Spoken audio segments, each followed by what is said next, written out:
اور اے نبی ان کو آدم کے دو بیٹوں حابیل اور قابیل کے حالات جو بالکل سچے ہیں پڑھ کر سنا دو کہ جب ان دونوں نے بارگاہ الہی میں ایک ایک نیاز پیش کی تو ایک کی نیاز تو قبول ہو گئی اور دوسرے کی قبول نہ ہوئی.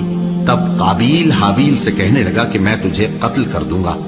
اس نے کہا کہ اللہ پرہیزگاروں ہی کی نیاز قبول فرمایا کرتا ہے.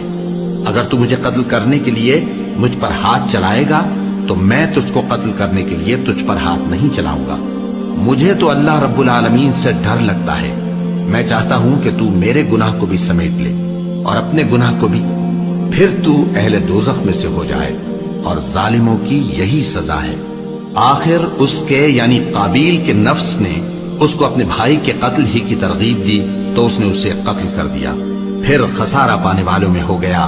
اب اللہ نے ایک کوا بھیجا جو زمین کریدنے لگا تاکہ اسے دکھائے کہ اپنے بھائی کی لاش کو کیسے چھپائے.